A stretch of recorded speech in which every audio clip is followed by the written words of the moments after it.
Donc l'Unifab comprend à peu près 200 adhérents de plein de marques connues, que ce soit du luxe, par exemple Louis Vuitton, Chanel, etc., jusqu'à des objets du quotidien. Donc on peut retrouver Philips, les marques d'hygiène, corporelle, d'alimentaire aussi.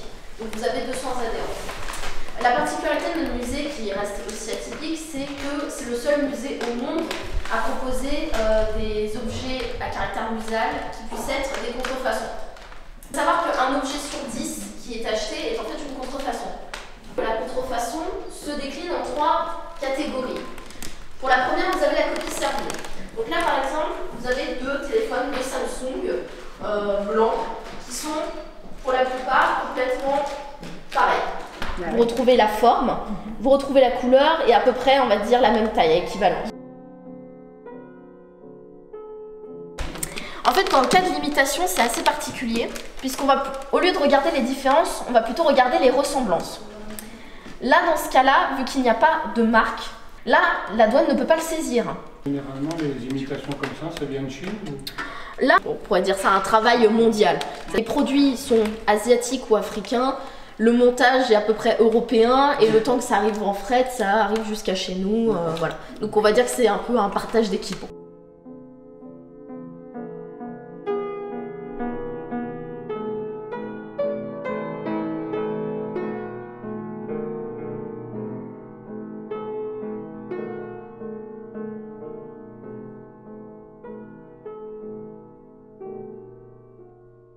D'ailleurs, la différence entre une marque et un brevet, c'est le temps d'arriver dans le domaine public.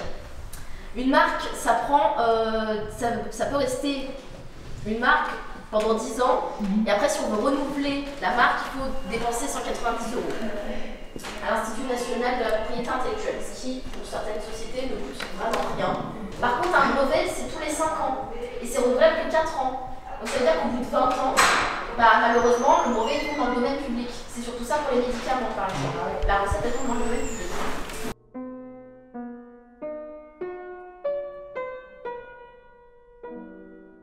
Déjà, comme je vous l'ai dit tout à l'heure, la plupart des objets qui sont contrefaits viennent d'Asie et d'Afrique.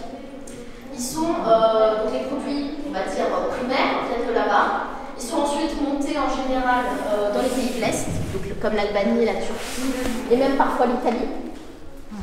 Et même parfois, malheureusement, en France.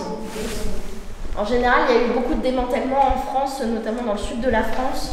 Il y a eu un démantèlement à Marseille il y a quelques années pour des chaussures Lacoste, parce qu'une des particularités aussi, c'est en fait pour éviter d'être saisi par la douane, même si on a la marque écrite dessus, c'est qu'en fait, on fait passer les objets par petits morceaux.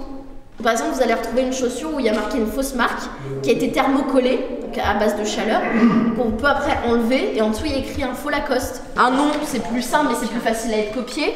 Vous pouvez avoir une couleur, mais là dans ce cas-là c'est un peu plus compliqué à prouver. Et vous avez le jean Levi's. Alors jean Levi's c'est particulier, puisqu'en fait Levi's c'est une marque, mais tout ce qui compose le jean est aussi une marque. C'est-à-dire que les formes de couture représentent une marque, la couleur du jean est aussi une marque, le petit jeton rouge est aussi une marque, et en fait on se retrouve avec un objet qui a été enregistré plusieurs fois.